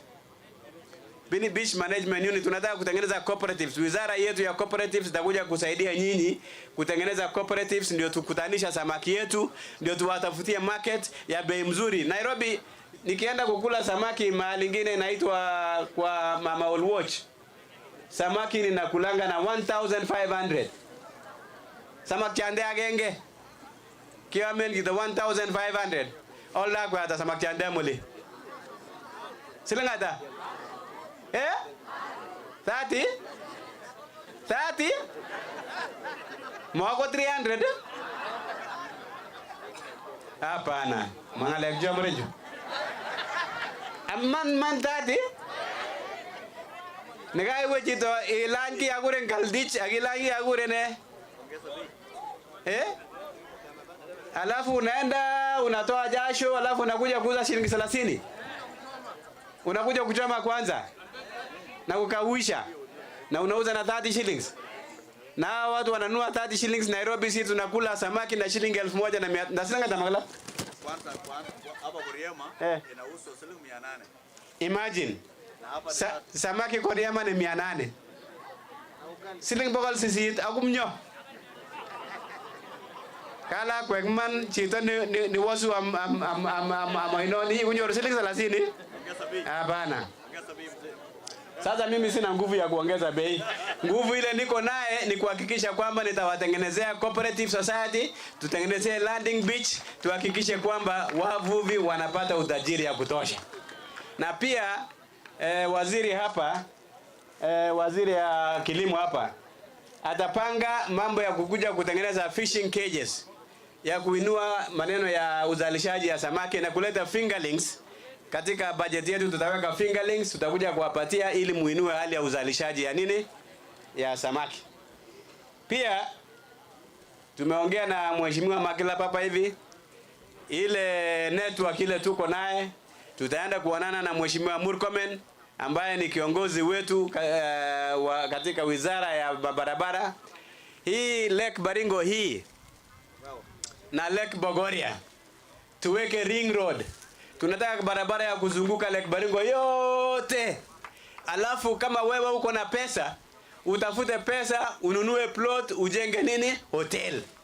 Watu wakuje waishi kwa hiyo hoteli yako, wewe unatengeneza utajiri. Si tunashinda Lake Naivasha by far kwa rasilimali. Alafu watu wanaenda kule Kokwa, alafu wanaenda Ruko, wanaenda kuangalia giraffe, wanaenda yani iko tourism mingi. Wanaenda Lake Bogoria kuangalia nini? Flamingos. Uchumi hapa inafanya nini? Inainuka. So we are going to do exactly that. Ya mwisho. Tunajua tauni yetu ya Kambi Samaki tunataka kuingarisha, kutengeneza plan mzuri. Wizara ya Housing na Mashamba na Urban Development itakuwa nakuja hapa kuhakikisha kwamba tunanyorosha mambo ya survey na plan ya hapa, kuhakikisha kwamba kila mtu anaweza kupata title yake. So in the not too distant future watu watakuja kupanga mambo ya titles ya Kambi Samaki, kila mtu aweze kupata nini? Plot yake, ili tuweze kujenga maplot mzuri katika sehemu hii. So I want to give you my assurance kwamba mimi ile promises tuliwaambia tukiomba kura, tukiwa na rais wetu mpendwa William Samoei Ruto, na nawaambia Makila alisema yeye ni very serious. I want to tell you that we don't have another president katika county Kenya hii ambaye ako focused na ako determined. Saa zingine akisema maneno watu wanaanza kubadilisha hivi. Angalia roho yake na uone kwamba huyu mtu ni roho safi ya kusaidia wananchi kuinua hali ya uchumi. Saa nyingine watu wanasema mambo ya taxation nini. Kama sisi hapana changa pesa, taxation ni kuchanga pesa ya kuinua hali ya maisha katika sehemu. Hali ni yako kinyorchini mimi nauliza nyinyi. Si mnataka tutengenezee nyinyi beach, landing beach. Mnataka tujengee nyinyi ring road, barabara ya kuzunguka hapa hivi. Mnataka pesa, mnafikiri pesa itatoka wapi kama hapana ushuru? Lazima tulipe ushuru. Tukiambiwa tuende line hii, msianze kuuliza maswali mingi, ati tunataka kunyanyasa. Kunyanyasha wapi? Hiyo mali ni yenu. Hata nyinyi mnataka kusema ati watu wetu waajiriwe katika jeshi. Wacha niulize nyinyi, mshahara ya watu ya jeshi inatoka wapi? Mkitaka kuongeza watu kuajiriwa hapa, ongeza ushuru. Wale serikali ikapata pesa ya kutosha, itaajiri watu wengi zaidi. Hata sisi katika county tunaomba nyinyi mulipe ushuru, mulipe revenue, kwa sababu mkilipa revenue tutapata pesa ya kuajiri nurses, ya kuajiri ya kununulia nyinyi dawa. Tuna mali nyingine ya kutoa dawa, ni pesa ile nyinyi mnatoa kutoka kwa revenue ile mnatupatia, na ile pesa inatoka kwa national government. Hiyo ndio mwisho. Lakini nataka kuungana na Bwana Chege na wale wengine wote ambao wameongea juu ya sustainability. Hatutaki kuja kutengeneza hii mashine ya kufanya defluorination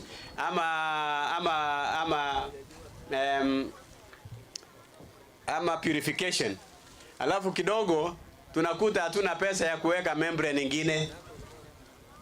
Tunasema hii maji ikishatolewa kwa lake inakuja hapa, inawekwa kwa mashine ya kupurify, inaenda kupitia several stages mpaka inazungushwa, inadistributiwa na nini, na pipe.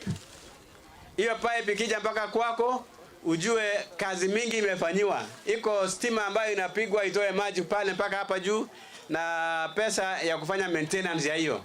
Tutakuwa na mtu ya kuajiriwa ya kuhakikisha kwamba maji iko. Hiyo watu lazima walipwe pesa, na watalipwa pesa kama sisi wenyewe tulipie maji. Nikwambie, nikiwa Nairobi mimi, hata nikiwa Kabarnet, nalipa pesa ya maji. Bili yangu ya maji huko Nairobi ni karibu shilingi 7,000 8,000. Sasa tukija hapa tukuambie lipa 500, ujue sio makosa, ni kwa sababu ya kutunza maji yenu ili mkue naye kwa muda mrefu. Mimi sitaki kusema mengi, nataka kuwashukuru wale waliimba wote, wamama wale waliimba, watoto wa shule wale waliimba, kwa sababu mmekuja kutukaribisha. Na kwa hivyo magla kuna ndugu bwana gaba wale gile nyinyi midenyi national government regini ndugu gale chang mamwa kimwanda mamwa adamuge wono itamuneng mimi ninatoa shilingi 50,000 ya kuwapatia wale waimbaji, alafu maklabu analisha wananchi ya sehemu hii kando. Wasiri kuja tangaza chakula iko wapi? Hapana, acha hiyo. Haya, wapi mwenye kupewa hii pesa, Tobono ama nani? Ya kuwapatia waimbaji. Ya waimbaji. Waimbaji. Hii ni lunch yenu. Unajua amujaenda lunch? Chief nasikia kuna team karibu 5 ama 6 ya kila kundi mnapatia sijui 5,500. 50,000. Choto wala ja semana Haya sikizeni, wapi mnayo, wapi makofi ya gavana? Haya sasa, wewe JB sikiza, wapi hiyo karatasi gavana ya groups? Sio vile ndio karatasi. Haya sikizeni, hatutaki tukiondoka hapa ati kuna kitu ilikosekana na nini haikukosekana. Wapi hiyo karatasi ya waibaji? Cherombor? Gavana, leta hiyo karatasi ilikuwa naye hapa.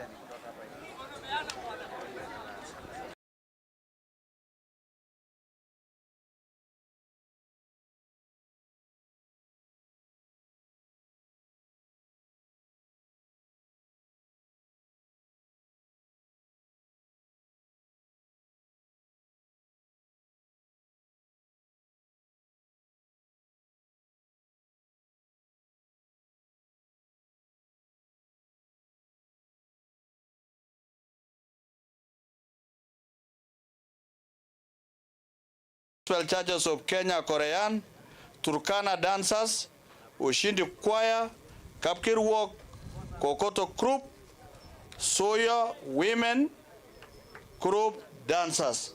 Yote inakuwa 50,000. Sasa chief tumia hii kugawia wananchi. Wewe chief simama hapa. Wala bin wala simama hapa.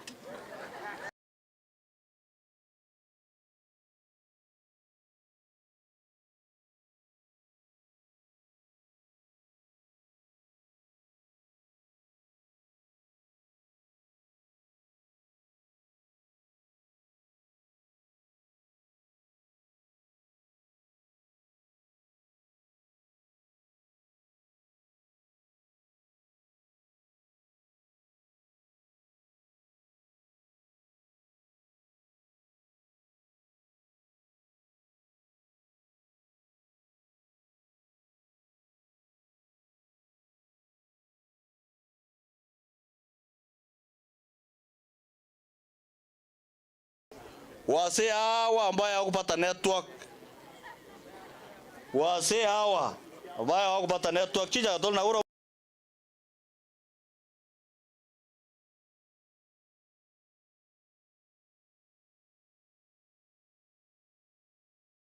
mitaa wote ambaye hawakuingia network.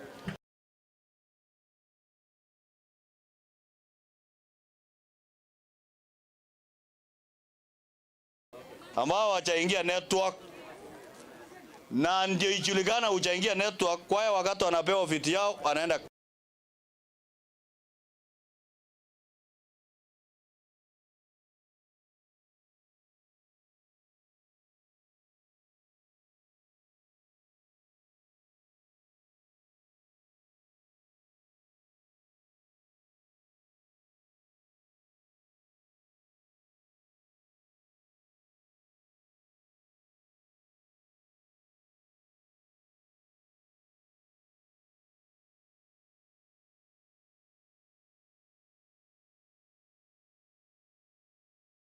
anawapenda na ako kwa kazi nyingine ya serikali siku ya leo kama committee ya environment and natural resources and blue economy. Vile huyu mama anaitwa Chamatia ametumana pia heri na pongezi kwa watu ya Shatlip na maneno ya maji. Robert, haya sasa yangu iko na change kwa sababu watu ambao wanasumbuana hapa nataka kusumbua wala bin wala. Hiyo ni 40. Asanteni.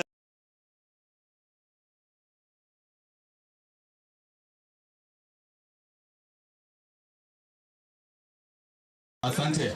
Sasa tuko ya mwisho tutakuwa tupenda zawadi. Tafadhali chief tuaidia hapa ili to clear hapa. So we are going to give out presents. Tutapeana zawadi. Tafadhali tutapeana zawadi. Your Excellency Governor, tunakuita mbele. Mr. Chege Ngugi, tafadhali njoo mbele. Anne Anakur, please come forward. Area MP, Dupont, Representative Davis and Chatlif. Tafadhali ni saa kupeana zawadi. Tunataka peana zawadi tafadhali. Your Excellency Governor, please come forward. Step forward, we give out presents. Alafu tupange. Kwanza kuna zawadi tutaka kupewa. Tupange line tu hapa. Excellency Governor. Chege Ngugi tafadhali. Just after the governor. Anne Anakur after Chege Ngugi. Okay, yes, yeah, please. Chege next to the governor. Anne next to Mr. Chege, please. Area MP. Dupont representative. Dupont, please come here after MP. MCS tutapeana zawadi. Tutapewa wageni wetu. Alafu Davis and Chatlif. Davis and Chatlif, please come here. That's okay. And then after here, we are going to please here, please. Just stand here. Sasa yes. Sasa ni zawadi kwa wageni wetu wa sita. Anapewa na wanafunzi. Tafadhali twende moja kwa moja. What is this? Zawadi gani tunapeana? Ishara yake ni nini? Haya wamama, hebu nyamaza kidogo. Your Excellency na mbunge wetu, hii kazi ni tamu. na mulisikia wimbo siku moja ya kwamba wanasiasa wana mdomo tamu, lakini si kwa ubaya. Sisi nataka kuongezea nyinyi asali ndio hiyo mdomo ikuwe tamu na hata sisi tupate maji. Kwa hivyo hakuna mtu alisema, na sisi tunaongeza asali sasa ndio ikuwe tamu vizuri. Basi asante. Sasa tuweze tuimbe sasa, tupeana kila mtu moja moja hivyo. Kuja hivyo sasa. Haya, kupea kwa Davidson Chatliff. Msichana peana hivyo. Asante. Haya, peana kwa kwa Dupont. Haya, pea mheshimiwa Makilap. Pea kwa Rakur. Alafu kwa mheshimiwa haya, kwa gavana pea kwanza, alafu ya picha tu kwanza. Just for the Baringo Honey, you have the Baringo Honey brand. Najema ethics wanasema we just declare what you are given. Hivyo, bas asante. Naomba sasa wageni wa heshima, we are going to go to the next for groundbreaking. We put on the groundbreaking helmets and the vest. Sasa tuende sasa pole pole, kina mama tuimbe tukipeleka viongozi wetu pale kwenye uzinduzi wa miradi huu wa siku ya leo. Twende kama hivi.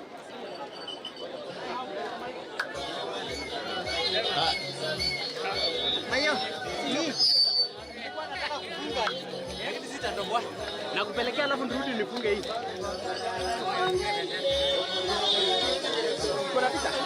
Tukana dancers tafadhali mtangulie huko mbele. Tukana dancers mtangulie huko mwisho mahali Kavana anazindua miradi hiyo. Kwa hivyo mnafahamu huko ndio mnaimba. Haya, sasa tunaenda kuzindua huu mradi na tunamwomba sawa. Sasa wale wengine vikundi vingine wale wanaimbaji twende pamoja tukifuata. Waimbaji fuata nyuma. Wakaribu sakoni hapa na Samaki primary. Hapa tunaanza hapa. Gavana tunaanza hapa. Wapi tena? Kidogo wananchi tukae hapo kando. Wasi na mama kila mtu kae msiende. Tafadhali wachache tu wawe pale. Kidogo hapa kidogo. Weke vipainda. Sawa, wengine wasee na mama mkae msiende. Christine, haini kwa hema. Tafadhali. Haya. So hapa kidogo tutaelezewa vile huu mradi utakuwa. Alafu tutaweza kuunganika gavana safety operators and then tutaweza kuelekea upande wa nyuma. Thank you so much, Governor. Karibu on your team. So just a quick review of what we are happening. So we have the first section where we'll be drawing water from the lake. This is what we illustrated here. So we'll be pumping water straight from the lake to a tank that will be positioned here. Sorry. So from the tank, we'll have water going through the first filtration stage of the process back to what we are calling a temporary storage tank. What we're trying to do is accumulate enough volume. Then from that it goes to now the main equipment, which is the reverse osmosis unit, which will be able to strip all the minerals, all the fluorides. That is a major issue. From the reverse osmosis unit, water will be stored in the azote tank. I believe it's the tank that we are looking at right now. Right from here now, this is the point that water will be distributed directly to the community through the network distribution of the pipe already in place and the pipe that I believe will be also incorporated to handle the capacity. So the volume of the equipment will give us about 10,000 liters an hour. If you run this in a day of 10 hours, you'll be able to give you about 100,000 liters in a day. So this is generally the layout that will be in place for the treatment process. Thank you very much. Yeah. The equipment will be powered by solar. So we have the solar that will be helping us pump water from the lake. The panels will be positioned on the lake. And then we have another solar equipment that will be right here in place, which is illustrated here. And now from here, this will be the main equipment that is powering the water treatment plants. Now that one will drain on the west, and it's part of the design that you'll see we can channel back to west, because ideally it's water that we need to use. Yes. Thank you very much. Asante. Sasa we can now go to the groundbreaking. Please kit the chief guest with the safety gear and reflective jackets. Tusubiri kidogo.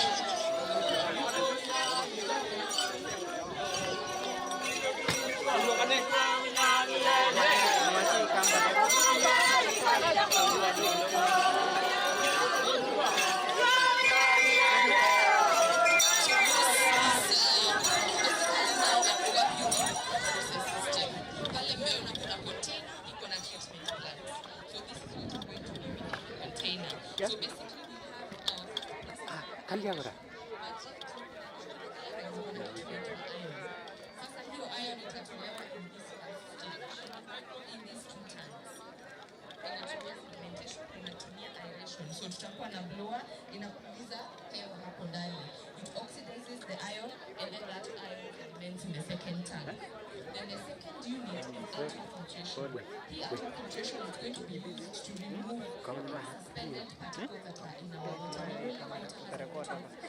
Yes, and the turbidity.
You just plug off.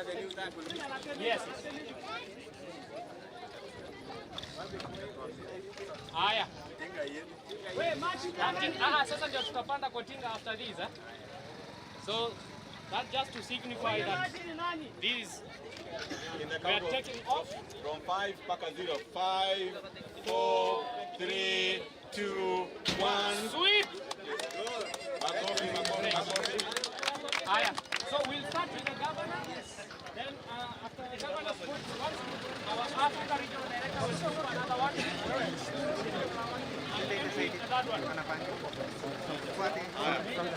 Yes. Wananchi tutoke karibu na tinga tafadhali. Haya tusonge. Wananchi tusonge mbali. Haya tukae hapa. Wananchi tukae mbali na tinga.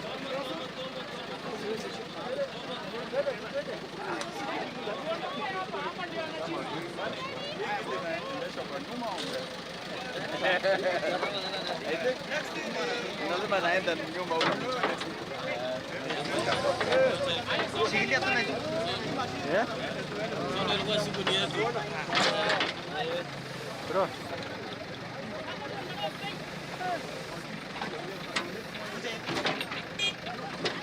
Hapa songeni, ataweka hapa hivi.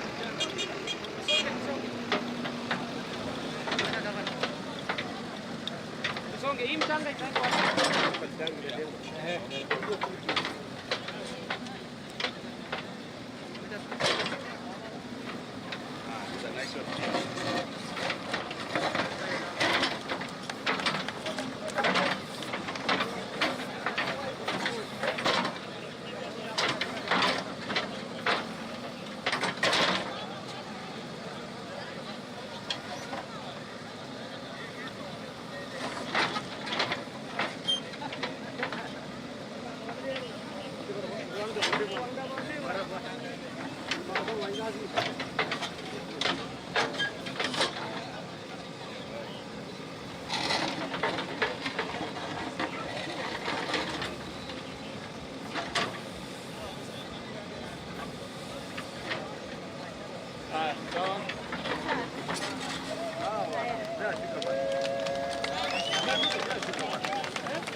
Ako pale. Ako hiyo side.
Thank you.